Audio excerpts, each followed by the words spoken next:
Hello बच्चों, नमस्कार। स्वागत है आप सभी लोग का आपके अपने YouTube परिवार अप्लाइड ज्ञान में। दोस्तों, आज का जो हमारा टॉपिक है बहुत ही इंटरेस्टिंग टॉपिक होने वाला है। मैंने आपको प्रीवियस क्लास में बताया था कि आज जो हम लोग बायो में पढ़ने वाले हैं वह है रेस्पिरेटरी सिस्टम। यानी कि अभी तक हम लोगों ने सर्कुलेटरी सिस्टम खत्म किया था, ह्यूमन मॉर्फोलॉजी स्टार्ट हो चुकी है। ह्यूमन मॉर्फोलॉजी के अंतर्गत हम लोगों ने सर्कुलेटरी सिस्टम कंप्लीट कर लिया है। अब जो आज का हमारा टॉपिक है वह है रेस्पिरेटरी सिस्टम यानी कि श्वसन तंत्र। अब यहाँ से जो है हम अपनी क्लास को स्टार्ट करते हैं और जानते हैं कि श्वसन तंत्र क्या होता है। तो मैंने आपको शुरुआत में ही बताया था कि भाई जिसके आगे तंत्र शब्द जुड़ जाएगा यानी कि सिस्टम शब्द लग जाएगा, यानी कि वह क्या हो जाएगा, अंगों का समूह हो जाएगा, ग्रुप ऑफ ऑर्गन्स हो जाएगा। ठीक है, तो श्वसन तंत्र क्या है कि वे सभी अंग जो श्वसन में सहायता प्रदान करते हैं उन्हीं को क्या कहते हैं, श्वसन तंत्र कहते हैं।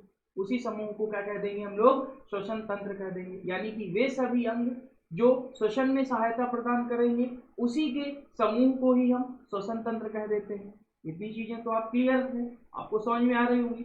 अब यहाँ से एक प्रश्न बनता है कि भाई श्वसन क्या होता है, यानी कि रेस्पिरेशन क्या होता है, व्हाट इज रेस्पिरेशन। तो सबसे पहले हम जानते हैं कि श्वसन क्या होता है। श्वसन किसको कहते हैं, श्वसन किसको कहते हैं, यानी कि रेस्पिरेशन क्या होता है, इसी को इंग्लिश में क्या कह देंगे, रेस्पिरेशन।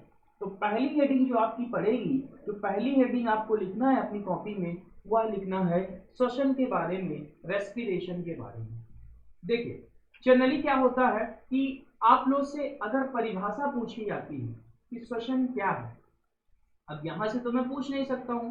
विभिन्न ऑफलाइन बैचों में जो मेरा अनुभव रहा है वह मैं आपको बता रहा हूं कि अगर किसी भी विद्यार्थी से पूछा जाए कि श्वसन क्या है तो उसका उत्तर यही होता है कि जो वायुमंडल से ऑक्सीजन को ग्रहण करना तथा कार्बन डाइऑक्साइड को निकाल देना, इसी प्रक्रिया को श्वसन कहते हैं। वायुमंडल से ऑक्सीजन को ग्रहण करना तथा अपने शरीर से कार्बन डाइऑक्साइड को वायुमंडल में त्याग देना ही क्या कहलाता है, श्वसन कहलाता है। जनरली ये आप लोगों की डेफिनेशन होती है। तो दोस्तों, क्या यह डेफिनेशन पूर्ण रूप से सत्य है, तो आज उसी के बारे में हम जानेंगे। ये जो डेफिनेशन होती है ये श्वसन की नहीं है। ये जो डेफिनेशन है कि वायुमंडल से ऑक्सीजन को ग्रहण करना तथा वायुमंडल में कार्बन डाइऑक्साइड को त्याग देना, यह डेफिनेशन होती है ब्रीदिंग की। किसकी होती है, ब्रीदिंग की। ब्रीदिंग जिसको क्या कहते हैं बायो की भाषा में, श्वासोच्छ्वास कहते हैं, श्वासोच्छ्वास कहते हैं। और इसी को जनरल टर्म में हम लोग सांस लेना भी कहते हैं। जनरल टर्म में क्या कहते हैं, सांस लेना। ठीक, यानी कि वायुमंडल से ऑक्सीजन को ग्रहण करना और वायुमंडल में कार्बन डाइऑक्साइड का त्याग करना ही क्या कहलाता है, श्वासोच्छ्वास कहलाता है। यह जो श्वासोच्छ्वास होता है यह एक प्रकार की यांत्रिक प्रक्रिया है। कैसी प्रक्रिया है, यांत्रिक प्रक्रिया है। यानी कि यह जो है आपकी मैकेनिकल एक्टिविटी है। ठीक, जबकि जो हमारा श्वसन है, श्वसन हमारा क्या है, यह एक रासायनिक प्रक्रिया है। श्वसन हमारा एक प्रकार का रासायनिक प्रक्रिया है, यानी कि केमिकल एक्टिविटी। ठीक है, तो यहां से फिर श्वसन की परिभाषा क्या निकल के आती है, तो श्वसन की परिभाषा जो आप लोगों को याद रखना है वह यह याद रखना है कि श्वसन एक प्रकार की रासायनिक अभिक्रिया है। श्वसन एक प्रकार की रासायनिक अभिक्रिया है जिसमें ग्लूकोज का ऑक्सीकरण होता है तथा उससे हमें ऊर्जा प्राप्त होती है। ग्लूकोज का ऑक्सीकरण होता है तथा उससे हमें ऊर्जा प्राप्त होती है। तो यही परिभाषा हमको लिखना है और इसी से फिर आगे हमें अपनी बातें शुरू करनी है। तो चलिए सभी लोग परिभाषा लिखिएगा भाई कि श्वसन क्या है। तो यह एक रासायनिक अभिक्रिया है। यह एक रासायनिक अभिक्रिया है। श्वसन क्या है, तो श्वसन एक रासायनिक अभिक्रिया है जिसमें ग्लूकोज का ऑक्सीकरण होता है। ग्लूकोज का ऑक्सीकरण, जिसमें ग्लूकोज का ऑक्सीकरण होता है तथा हमें ऊर्जा प्राप्त होती है, तथा हमें ऊर्जा प्राप्त होती है इसी प्रक्रिया को क्या कहते हैं? इसी को श्वसन कह देते हैं। तो यहां से आपको ये डिफिनीशन क्लियर हो गई कि श्वसन एक प्रकार की रासायनिक अभिक्रिया है जिसमें ग्लूकोज का ऑक्सीकरण होता है तथा हमें ऊर्जा प्राप्त होती है। अब अगर हम इसकी इसकी केमिकल रिएक्शन की बात करते हैं, वो क्या होती है? यानी कि ग्लूकोज का ऑक्सीकरण C6H12O6, ये ग्लूकोज का सूत्र होता है। इसका ऑक्सीकरण यानी कि इसमें ऑक्सीजन मिल गया तो क्या बना दिया? यह बना दिया CO2 plus H2O plus 36 ATP ऊर्जा बना दिया। ठीक है, यानी कि यहां से क्या हुआ? तो यहां से आपका ऑक्सीडेशन हुआ। देखिए क्या रिएक्शन बैलेंस है? आप कहेंगे नहीं बैलेंस है, 6 यहां लगा दीजिए, 6CO2 प्लस 6H2O हो जाएगा। ये ग्लूकोज क्या करेगा? ये जो ऑक्सीजन है ये क्या करेगा? ग्लूकोज का ऑक्सीडेशन करेगा। क्या करेगा? ऑक्सीकरण करेगा और इससे हमें CO2 मिलेगी जो मुक्त हो जाएगी, जल की प्राप्ति होगी और 36 ATP ऊर्जा प्राप्त होगी। ठीक है, तो श्वसन कैसी प्रक्रिया है? यह एक रासायनिक प्रक्रिया है जिसके अंतर्गत ग्लूकोज का ऑक्सीकरण होता है तथा हमें ऊर्जा प्राप्त होती है। फिर यहां से एक प्रश्न और पूछा जाता है। प्रश्न यह पूछा जाता है कि यह जो रासायनिक अभिक्रिया होती है किस प्रकार की होती है? आपने केमिस्ट्री में जाना होगा कि केमिकल रिएक्शंस 2 टाइप्स की होती हैं। Chemical reactions are of 2 types. एक होती है आपकी एक्सोथर्मिक रिएक्शन, और एक होती है आपकी एंडोथर्मिक रिएक्शन। ये तो आपने केमिस्ट्री में पढ़ा होगा कि जो रिएक्शंस होती हैं वह 2 प्रकार की होती है। एक होती है एक्सोथर्मिक रिएक्शन, एक होती है एंडोथर्मिक रिएक्शन। अब जो एक्सोथर्मिक रिएक्शन है उसको कहा जाता है ऊष्मा अवशोषी रिएक्शन, ऊष्मा अवशोषी अभिक्रिया, और एक्सोथर्मिक को ऊष्मा क्षेपी अभिक्रिया कहा जाता है और एंडोथर्मिक को ऊष्मा अवशोषी अभिक्रिया कहा जाता है। ठीक है, तो यहां से एक प्रश्न बनता है कि जो श्वसन है वह किस प्रकार की अभिक्रिया है, यानी कि किस प्रकार की प्रक्रिया है, रासायनिक अभिक्रिया में किस प्रकार की अभिक्रिया है। तो आपको याद रखना है कि श्वसन एक प्रकार की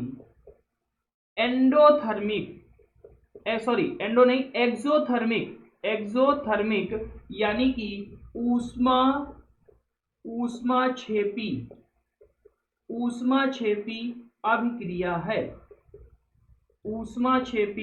अभिक्रिया है।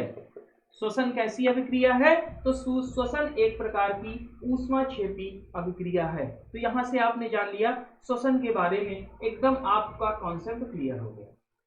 श्वसन क्या है? तो श्वसन एक प्रकार की रासायनिक अभिक्रिया है जिसके अंतर्गत ग्लूकोज का ऑक्सीकरण होता है तथा हमें ऊर्जा प्राप्त होती है। कौन सी रासायनिक अभिक्रिया है? तो यह एक प्रकार की एक्सोथर्मिक यानी कि ऊष्माक्षेपी रासायनिक अभिक्रिया है। कैसी है भाई? तो ऊष्माक्षेपी। Got it guys? चलिए अब आगे हम लोग बात करते हैं हम लोग स्वशोच्छवास। तो स्वशोच्छवास के बारे में जानना है, तो स्वशोच्छवास क्या होता है? आइए, ये श्वसन के बारे में क्लियर हो गया, सभी लोग समझ गए। अब स्वशोच्छवास देखते हैं कि व्हाट इज ब्रीदिंग क्या होती है। देखिए यहां से आपके 2 क्वेश्चन इंपॉर्टेंट हैं ब्रीदिंग से, जो मैं आपको यहां पे बताऊंगा और उनको आपको लिख लेना है। स्क्रीनशॉट जो ले रहे हैं भाई तो उनको स्क्रीनशॉट ले लेना है। ठीक है, हमारी अगली हेडिंग है स्वशोच्छवास, जिसको कहते हैं इंग्लिश में ब्रीदिंग, और नॉर्मल टर्म में जो आपके समझने योग्य टर्म है उसमें कहते हैं सामान्य भाषा में इसको सांस लेना। ठीक है, तो यह होता क्या है भाई? ब्रीदिंग क्या होती है? तो ब्रीदिंग में सबसे पहला पॉइंट लिखिएगा कि यह एक प्रकार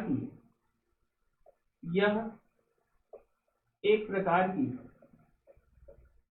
यांत्रिक प्रक्रिया है। सभी को विजिबल है, दिख रहा है? ठीक है, यह एक प्रकार की यांत्रिक प्रक्रिया है, पहला पॉइंट। दूसरा पॉइंट क्या होगा? यह एक प्रकार की यांत्रिक प्रक्रिया है। मैंने आपको बता दिया कि जो ब्रीदिंग है यह हमारी कैसी है, तो यह यांत्रिक प्रक्रिया है।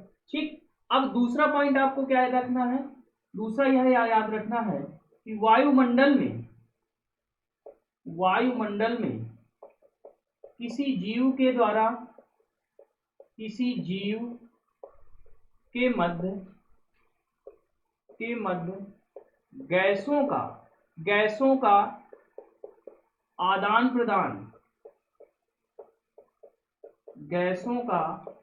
प्रदान ही क्या कहलाता है? आदान प्रदान ही श्वासोच्छ्वास कहलाता है। श्वासोच्छ्वास कहलाता है।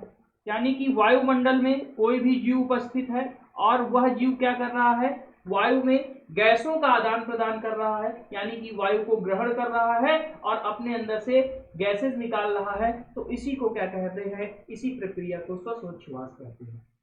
वायुमंडल में किसी जीव के मध्य गैसों का आदान प्रदान ही क्या कहलाता है? श्वासोच्छ्वास कहलाता है।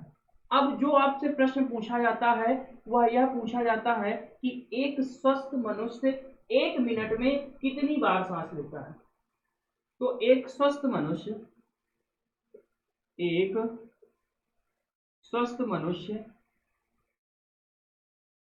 मिनट में 12 से 16 बार सांस लेता है। कहीं कहीं आपको 18 बार भी मिलेगा। 12 से 16 बार सांस लेता है। याद रखिएगा कि 1 मिनट में जो एवरेज ब्रीदिंग होती है वह 12 to 16 टाइम्स होती है। ठीक है, यानी कि 1 मिनट में एक जो स्वस्थ मनुष्य है उसकी औसत ब्रीदिंग कितनी होती है? लगभग 12 से 16 बार। इतना आप समझ लीजिए। इतना आपको क्लियर हुआ? अब इसके आगे क्या बात होती है? तो इसके आगे आप जानिए कि जो श्वासोच्छ्वास है यानी कि जो ब्रीदिंग है यह 2 प्रकार से होती है। ब्रीदिंग की जो प्रक्रिया है वह कितने प्रकार से होती है? तो ब्रीदिंग की प्रक्रिया 2 प्रकार से होती है। एक होता है अंतः श्वसन और एक होता है बाह्य श्वसन। एक को कहते हैं अंतः श्वसन, इंग्लिश में इसको कहते हैं अंतः श्वसन को इनहेलेशन, और दूसरी जो प्रक्रिया होती है वह होती है बाह्य श्वसन, इंग्लिश में कहते हैं इसको एक्सहेलेशन। यानी कि हमारा जो श्वासोच्छ्वास है वह 2 प्रकार से होता है। एक होता है अंतः श्वसन और एक होता है बाह्य श्वसन। अब अंतः श्वसन क्या होता है?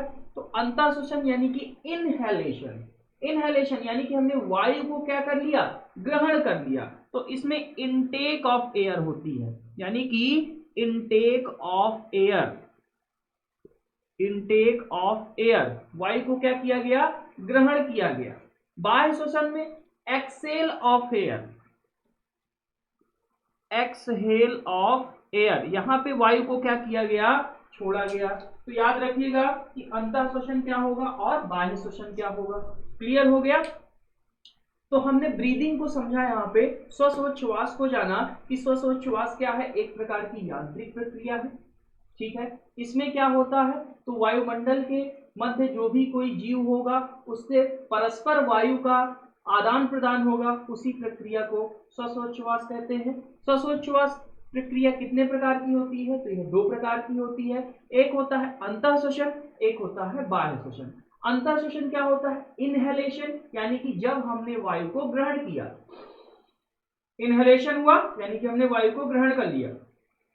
ये क्या है? एक्सहेलेशन, यानी कि बाह्य श्वसन, इसमें हमने वायु को छोड़ दिया। तो जब वायु को ग्रहण करेंगे इनहेलेशन, जब वायु को छोड़ देंगे तो कहलाएगा एक्सहेलेशन। ठीक है, अब इसके बाद इससे बहुत ही महत्वपूर्ण प्रश्न बनता है, वह यह बनता है कि जब हम इनहेलेशन करते हैं यानी कि जब हम अंतः श्वसन करते हैं उस समय हमारे अंदर कौन कौन सी गैसेज आती हैं और कितने मात्रा में आती हैं। फिर जब हम एक्सहेलेशन करते हैं तो कौन कौन सी गैसेस बाहर निकलती हैं और कितने मात्रा में निकलती हैं। ये बहुत ही इंपॉर्टेंट पॉइंट है, तो पहले आप लोग इसका स्क्रीनशॉट ले लीजिएगा, मैं हट गया हूं। फिर हम उस बारे में बात करते हैं, यानी कि जो हमारा चार्ट है हम उसके बारे में बात करते हैं। ठीक है, चलिए इतना लिख गया। अब हम लोग मेन चीज जो आपको बताने वाले हैं जो बहुत ही इंपॉर्टेंट है वो देखिएगा।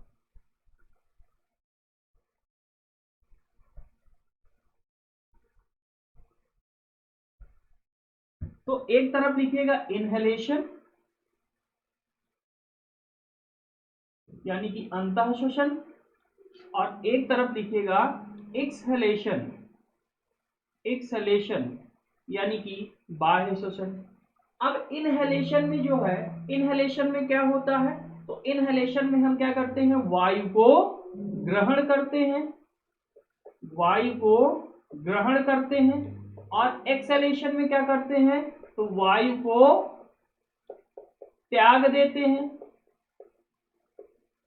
ठीक है, एक्स इनहेलेशन में हमने वायु ग्रहण किया, एक्सहेलेशन में हमने वायु को छोड़ दिया यानी कि वायु को त्याग दिया। तो भाई जो इनहेलेशन है उसमें हमने वायु को ग्रहण किया, तो वायु में विभिन्न प्रकार की गैसेस होती हैं, आप सभी को पता है, जिसमें से सबसे प्रमुख गैस होती है नाइट्रोजन। तो नाइट्रोजन को हमने कितना ग्रहण किया, नाइट्रोजन को हमने 80% क्या कर लिया, 78% वायुमंडल में होती है, और इस 78% को हमने ग्रहण कर लिया, इनहेल कर लिया। फिर हमने क्या किया, ऑक्सीजन को 21% यह होती है तो हमने पूरा 21% इनहेल कर लिया। फिर इसके बाद कार्बन डाइऑक्साइड कितनी होती है, तो आप कहेंगे 0.03%, इसको भी हमने क्या कर लिया, इनहेल कर लिया। तो अगर आपसे प्रश्न पूछा जाता है कि इनहेलेशन में हम कितनी वायु एयर्स को मतलब कि कितने कह सकते हैं कि गैसेस को हम ग्रहण करते हैं, तो जो भी वायुमंडल में गैसेस होती हैं उन सब को हम इनहेलेशन के माध्यम से ग्रहण करते हैं। नाइट्रोजन वायुमंडल में कितनी होती है, 78%, ऑक्सीजन कितनी होती है, 21%, कार्बन डाइऑक्साइड कितनी होती है, 0.03%। ठीक है, तो ये हमने इनहेल कर लिया। अब एक्सेलेशन की बात आएगी, यानी कि हमने जो जब वायु को ग्रहण किया उसके बाद हमारे अंदर जो भी वायु की आवश्यकता थी, जो भी जिस गैस की आवश्यकता थी उस गैस की पूर्ति हुई, फिर उसका जो अपशिष्ट बचा यानी कि रिमेनिंग पार्ट बचा उसको हम एक्सेल कर देंगे। तो हम क्या करते हैं, हम 78% नाइट्रोजन तो हमारे शरीर में किसी भी काम का नहीं रहेगा, कोई भी प्रयोग नहीं होगा, तो 78% नाइट्रोजन को क्या कर देते हैं, एक्सेल कर देते हैं। ऑक्सीजन कितना प्रयोग करते हैं, 21% में हमारे शरीर में कितना ऑक्सीजन प्रयोग होगा और कितना ऑक्सीजन निकलेगा, तो भैया 16.4% ऑक्सीजन हम क्या कर देते हैं, एक्सेल कर देते हैं। बाकी रिमेनिंग कितना बचा, तो आप कहेंगे 16 4 20 और एक 21, लगभग 4.5%, 4.6% ऑक्सीजन हम यूज करते हैं, बाकी रिमेनिंग 16.4% ऑक्सीजन हम रिलीज कर देते हैं। कार्बन डाइऑक्साइड हमने लिया था 0.03%, अब इसको रिलीज कितना करते हैं, तो इसको हम रिलीज करते हैं 4.4% कार्बन डाइऑक्साइड रिलीज कर देते हैं। बहुत ही इंपॉर्टेंट है, कई बार एग्जाम्स में ये डेटा आपसे पूछा गया है, ये वाला डेटा कि हम कार्बन डाइऑक्साइड कितना एक्सेल करते हैं और कार्बन डाइऑक्साइड कितना इनहेल करते हैं, तो याद रखिएगा। यहां से मैंने इनहेलेशन और एक्सहेलेशन सारी चीजें क्लियर कर लिया। ठीक है, अगर आपसे पूछा जाता है कि जो अंतः श्वसन होता है यानी इनहेलेशन होता है उसमें हम कौन कौन सी गैसेस लेते हैं, तो जो भी वायुमंडल में गैसेस होती है उन सभी को ग्रहण कर लेते हैं।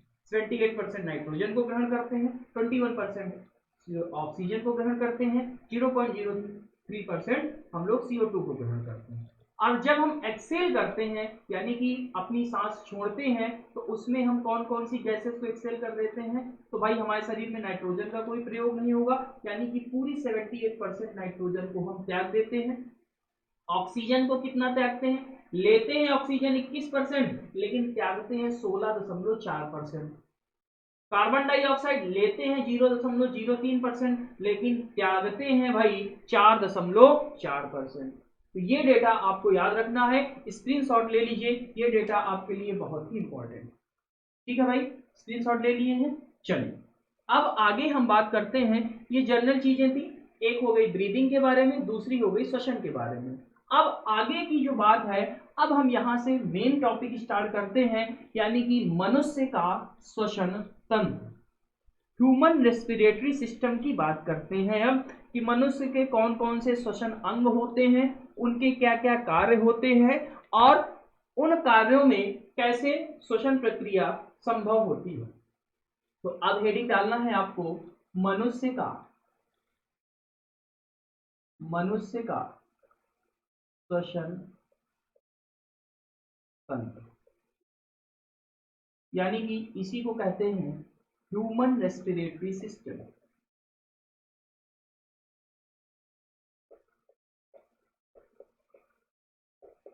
Human respiratory system.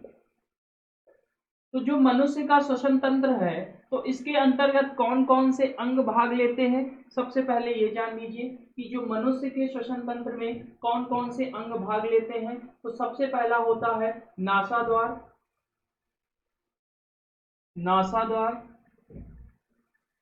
नासाग्रसनी, नासाग्रसनी।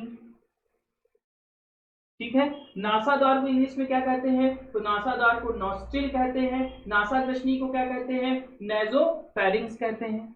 इसको इंग्लिश में कहते हैं नॉस्ट्रिल, इसको कहते हैं नेजोफेरिंक्स। फिर आता है आपका कंठ, कंठ को लैरिंक्स कहते हैं। कंठ के बाद क्या आएगा, तो कंठ के बाद आपका आएगा वायुनली, वायुनली के बाद आएगा श्वसनी, यानी कि वायुनली, वायुनली को विंड पाइप कहते हैं, विंड पाइप। फिर आता है आपका श्वसनी, इसको ब्रोंकाई कहते हैं। ठीक है, उसके बाद आता है आपका डायाफ्राम, डायाफ्राम को डायाफ्राम ही कहते हैं। और लास्ट में आता है आपका फेफड़ा, जिसको कहते हैं लंग्स।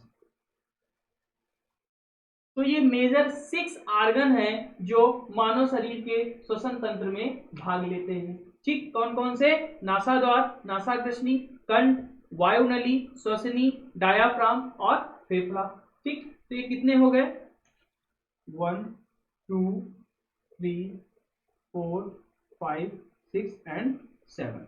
ये 7 प्रमुख अंग हैं जो जिनसे मिलकर श्वसन तंत्र का निर्माण होता है। नासाद्वार क्या होता है, यानी कि नॉस्ट्रिल क्या होता है, नाक से जब हम सांस को ग्रहण करते हैं, यानी कि वायु को ग्रहण करते हैं, तो यहीं से जो है नॉस्ट्रिल से ही हमारी ये श्वसन प्रक्रिया स्टार्ट हो जाती है। हमने जो है वायु को ग्रहण किया नॉस्ट्रिल के माध्यम से, नॉस्ट्रिल के माध्यम से फिर वह कहाँ गई, नेजोफेरिंक्स में गई, यानी कि नासाग्रसनी में गई, नासाग्रसनी के बाद फिर कंठ में गई, कंठ के बाद यानी कि कंठ को लैरिंक्स कहेंगे, लैरिंक्स के बाद विंड पाइप यानी कि वायु नली में गई, वायु नली के बाद वह कहाँ गई, तो वह श्वसनी यानी कि ब्रोंकाई में जाएगी, ब्रोंकाई के बाद फिर फेफड़े में, और फेफड़े के बाद डायाफ्राम में। क्लियर है गाइस, तो इसको एक बार स्क्रीनशॉट ले लीजिएगा। चलिए अब हम फिगर को समझते हैं कि कैसे हमारी जो रेस्पिरेटरी सिस्टम है, श्वसन तंत्र है, वह कार्य करता है।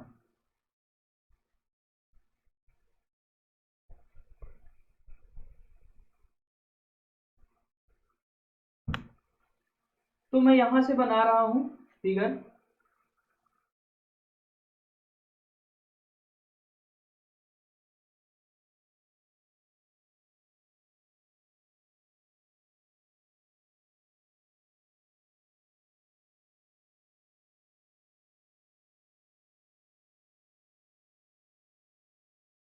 ठीक है, कुछ इस प्रकार का है भाई। यहाँ जो है हमारा डायफ्राम होता है जो मैकेनिकल सपोर्ट प्रदान करता है।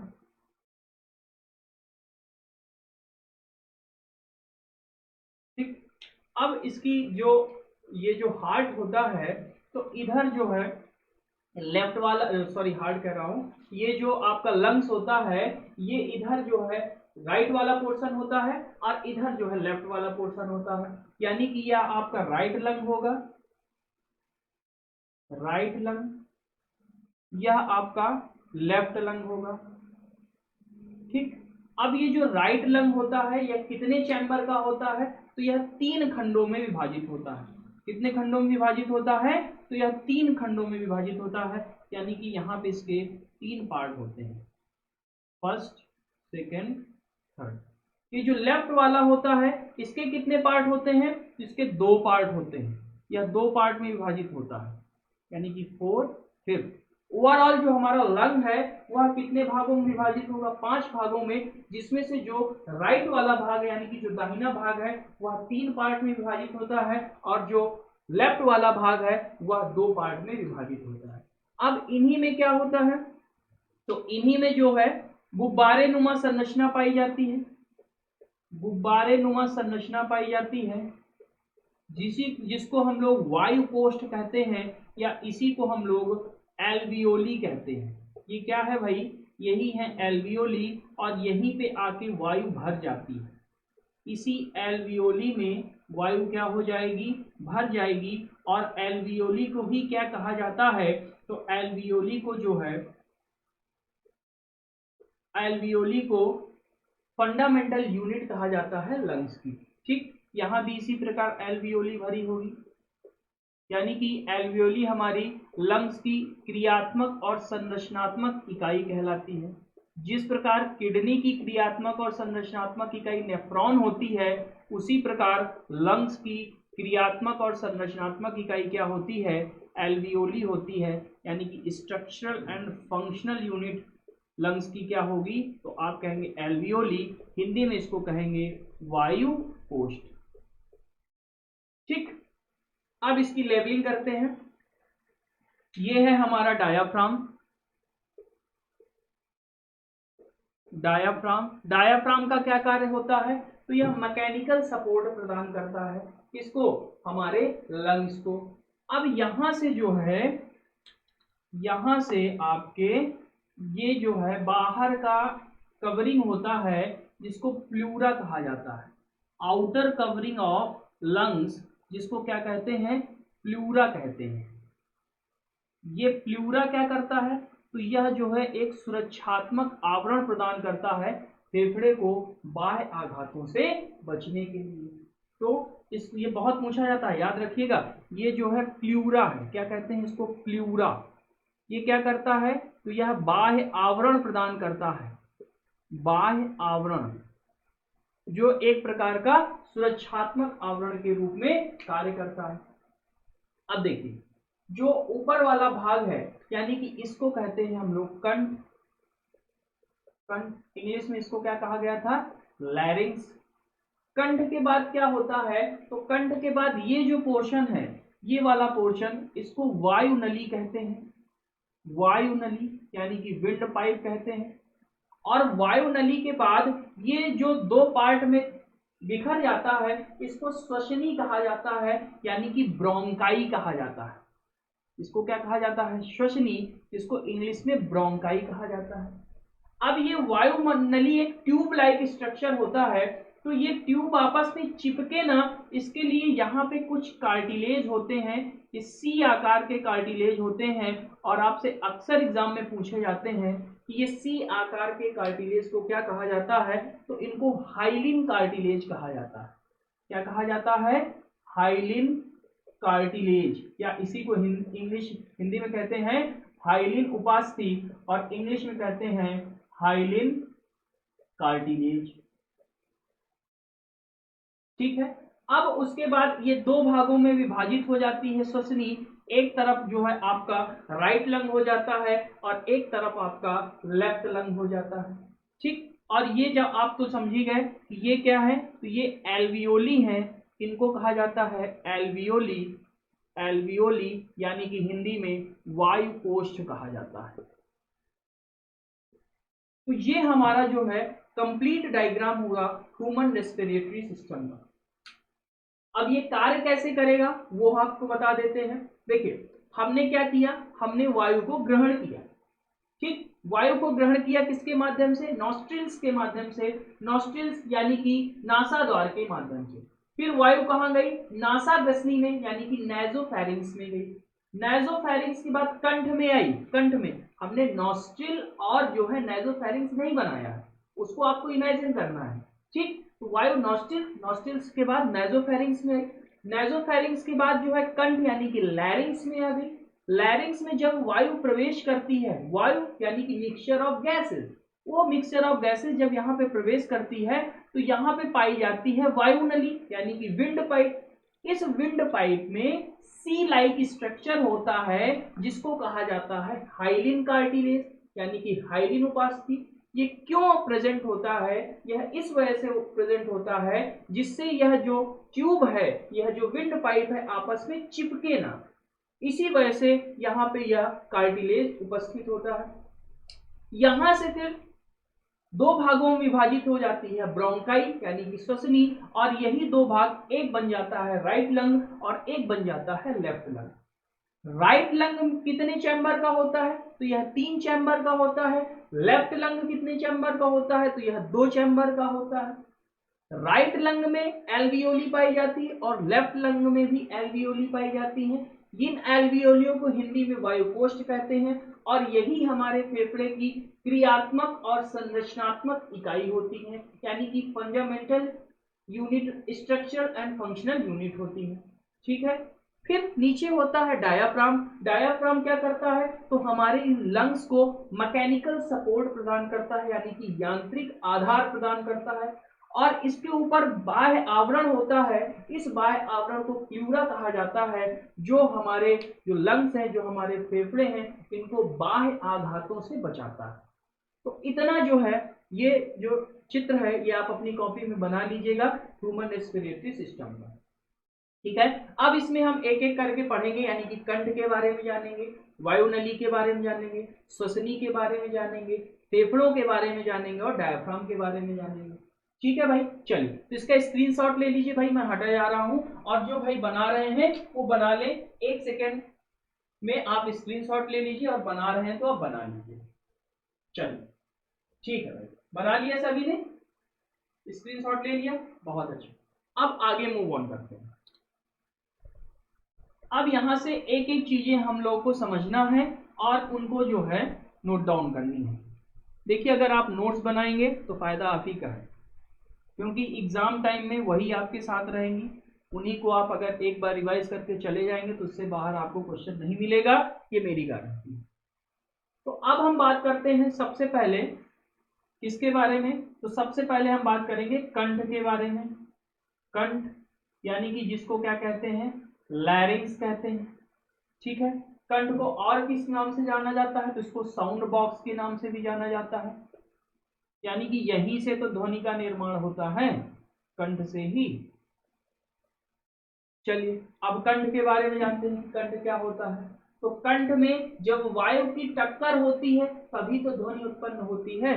भाई मैंने यहाँ पे आपका कंठ बनाया था, तो कंठ से प्रश्न पूछा जाता है कि ध्वनि कैसे उत्पन्न होती है। कंठ में वायु, सॉरी, कंठ में जो साउंड है वह कैसे उत्पन्न होगा, ध्वनि कैसे उत्पन्न होगी, वायु के अंदर आने से ध्वनि को उत्पन्न होगी कि वायु के बाहर जाने से ध्वनि उत्पन्न होती है। जब हम लोग बोलते हैं तो किस प्रकार से हमारी इस आवाज का निर्माण होता है, जब वायु अंदर आती है तब आवाज का निर्माण होता है, जब हमारे शरीर से वायु बाहर निकलती है तब आवाज का निर्माण होता है। तो याद रखिएगा कि जब हमारे शरीर से वायु बाहर निकलती है और बाहर झटके से निकलती है, कंठ में जो है ठोकर देती है, उसी समय हमारे जो साउंड का निर्माण होता है। तो यहां से एक पॉइंट लिखिएगा कि कंठ में वायु की टक्कर होने पर ध्वनि का निर्माण होता है, इस पॉइंट को लिख लीजिए। कंठ में वायु का टक्कर होने पर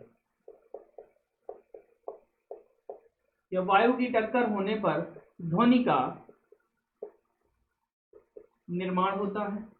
ध्वनि का निर्माण कब होगा, जब कंठ में वायु की टक्कर होगी तब ध्वनि का निर्माण होगा। ठीक है, नेक्स्ट पॉइंट आपको क्या जानना है, तो कंठ में कितने प्रकार के वोकल कॉर्ड्स पाए जाते हैं ये भी पूछा जाता है। तो हमारे जो कंठ में है वह 9 प्रकार के वोकल कॉर्ड्स होते हैं। कंठ में 9 प्रकार के वोकल कॉर्ड्स पाए जाते हैं, याद रखिएगा 9 प्रकार के वोकल कॉर्ड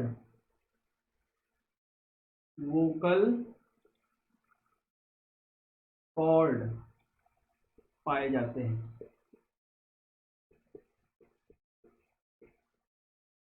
कितने प्रकार के वोकल कॉर्ड होते हैं? तो आप कहेंगे हमारे कंठ में 9 प्रकार के वोकल कॉर्ड पाए जाते हैं, ठीक, जिसमें से 3 तो पेयर में रहते हैं और 3 अलग अलग रहते हैं। तो ये भी जो 9 प्रकार हैं, तो 3 किस में होते हैं? 3 पेयर में होते हैं, यानी कि 3 जोड़े में होते हैं, और 3 जो है अलग अलग होते हैं, 3 अलग अलग होते हैं। तो कुल मिला के 9 वोकल कॉर्ड्स होते हैं, आपको इतना समझना है। फिर आपसे पूछा जाता है कि पुरुषों की आवाज मोटी क्यों होती है और स्त्रियों की आवाज पतली क्यों होती है? तो अगर इसको बायोलॉजी के टर्म में समझते हैं कि जो पुरुषों की आवाज है वह मोटी होती है क्योंकि उनका जो कंठ है, कंठ क्या होता है? मोटा होता है बायोलॉजी के टर्म में। और महिलाओं की आवाज पतली होती है क्योंकि उनका कंठ पतला होता है। लेकिन अगर इसको फिजिक्स के अकॉर्डिंग देखा जाए, यानी कि भौतिकी के आधार पर देखा जाए, तो पुरुषों में क्या होता है? पुरुषों में भाई तारत तो कम होता है, यानी कि जो पिच होती है वह पिच कम होती है। अब जब पिच कम होती है तो इसकी फ्रीक्वेंसी भी कम होती है, इस वजह से उनकी आवाज मोटी होती है। महिलाओं में क्या होता है? महिलाओं की आवाज पतली होती है। क्यों पतली होती है? क्योंकि उनकी पिच बहुत तेज होती है, यानी कि पिच तेज होगी तो उसकी फ्रीक्वेंसी भी तेज होगी। तो ये फिजिक्स का रीजन हो गया। तो दोनों रीजन हम आपको दिखाई दे रहे हैं। लिखिएगा पहला पॉइंट इसमें, पुरुषों की आवाज मोटी होती है क्योंकि उनका कंठ मोटा होता है। ये बायोलॉजिकल रीजन हो गया। अब फिजिक्स के बारे में, अगर फिजिक्स वाला रीजन जानते हैं तो क्यों ऐसा होता है? क्योंकि भाई इनका जो तारत्व होता है, तारत्व कम होता है, और इनकी जो फ्रीक्वेंसी होती है, फ्रीक्वेंसी भी क्या होती है? कम होती है, यानी कि आवृत्ति भी कम होती है। तो फिजिक्स में रीजन ये होगा, ठीक। अब महिलाओं की बात करें तो महिलाओं की आवाज पतली होती है। महिलाओं की आवाज पतली होती है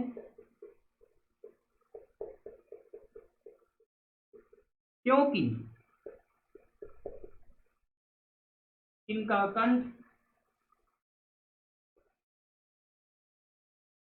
कंठ पतला होता है। और यही बात करते हैं फिजिकल रीजन की, यानी कि फिजिक्स में, तो इनका जो आवृत्ति होती है वह बहुत तीव्र होती है, आवृत्ति बहुत होती है, और आवृत्ति ज्यादा होगी तो तारत्व तो ज्यादा होगा, ठीक है। तो ये रीजन हो गया, ठीक। अब इसमें जो है पूछा जाता है कि कंठ में वृद्धि किस हार्मोन के कारण होती है? तो कंठ में वृद्धि नर हार्मोन यानी कि टेस्टोस्टेरोन के कारण होती है, ठीक। तो एक नोट पॉइंट डाल के लिख लीजिएगा, नोट पॉइंट इधर लिखे दे रहे हैं हम। कंठ में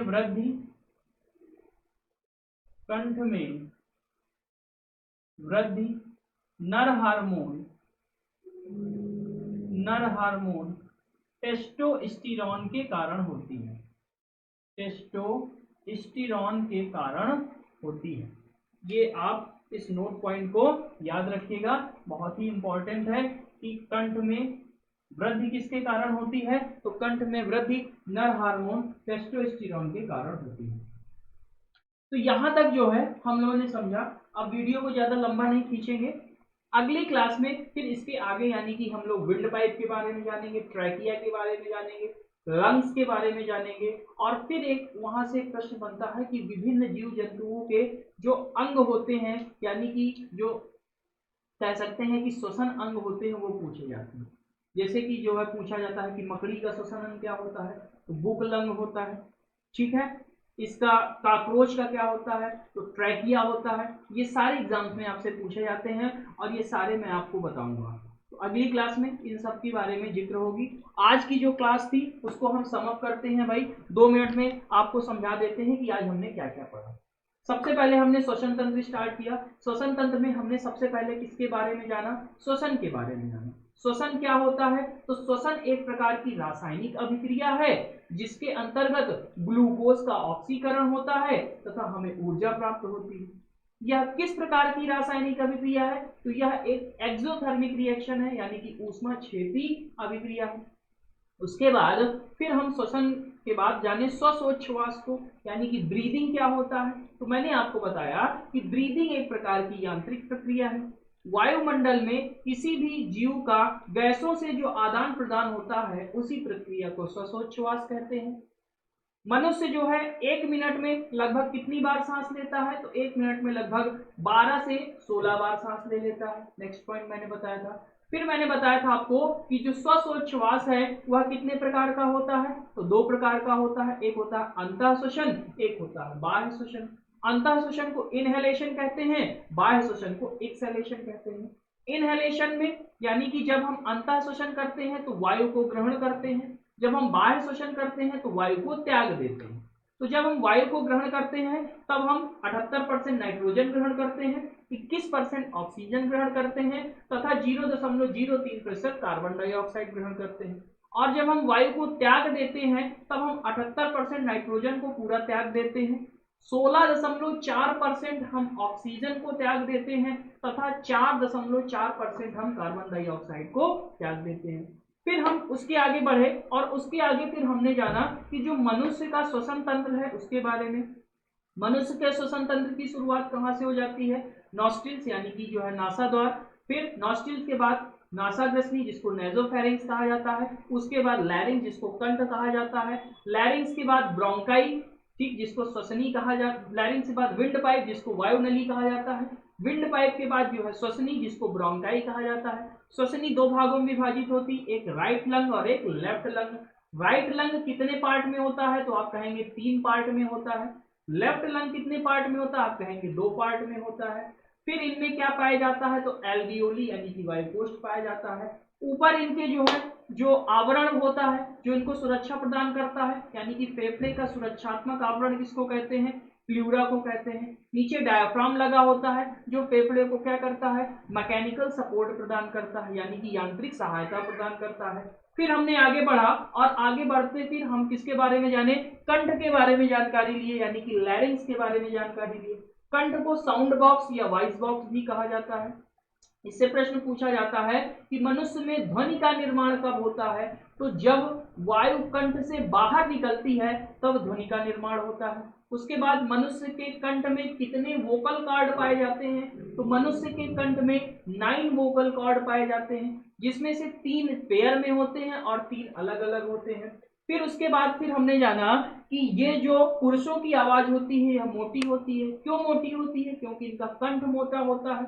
अगर फिजिक्स के टर्म में देखें तो इनकी फ्रीक्वेंसी कम होती है जिसके कारण इनका पिच भी कम होता है और आवाज मोटी हो जाती है।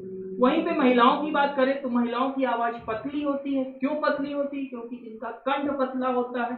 फिजिक्स के टर्म में देखा जाए तो इनके आवाज की फ्रीक्वेंसी अधिक होती है और फ्रीक्वेंसी अधिक होगी तो पिच भी अधिक होगा, इसी कारण इनकी आवाज पतली होती है।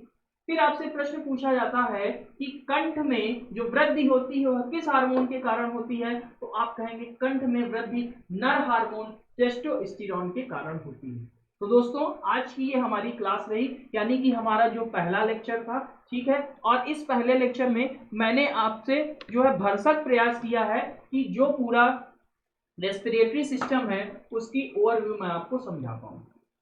तो आपको यह क्लास कैसी लगी आप कमेंट बॉक्स में जरूर बताइएगा दोस्तों। और हाँ, इसी तरह हमारे जो है चैनल के साथ जुड़े रहिए, आपको जो है यहाँ से बहुत ही अच्छा फायदा होने वाला है। हम लोग की ये रेगुलर निरंतर सीरीज चालू रहेगी, स्टेप बाय स्टेप हम हर सब्जेक्ट को कवर करेंगे। अभी हम यहाँ से आपको बायो निपटा रहे हैं, बायो के बाद फिर हम फिजिक्स और केमिस्ट्री यानी कि प्रॉपर साइंस का जिम्मेदारी मैं लेता हूँ आपकी, और इस तरह से आपको साइंस पढ़ा दूंगा कि कहीं आपको भटकने की जरूरत नहीं पड़ेगी, किसी बुक को पढ़ने की जरूरत नहीं पड़ेगी। बस प्रॉपर आप नोट्स बनाइए और उसके बाद जो मैं प्रैक्टिस दूं उस प्रैक्टिस को आप सॉल्व कर लीजिएगा। किसी भी एग्जाम की आप तैयारी कर रहे हैं, साइंस में आपको डरने की अब जरूरत नहीं है। और दोस्तों अगर अभी तक आपने मेरे प्रीवियस वीडियोस नहीं देखे हैं, वीडियो के डिस्क्रिप्शन में जाइए, सभी वीडियोस टॉपिक बाय टॉपिक पढ़े हैं, वहां से आप प्लेलिस्ट को फॉलो कीजिए और सारी चीजों को क्रमबद्ध तरीके से पढ़ लीजिए। ठीक है, अगली क्लास में मिलते हैं दोस्तों, तब तक के लिए खुश रहिए, मस्त रहिए, मुस्कुराते रहिए, पढ़ते रहिए। जय हिंद।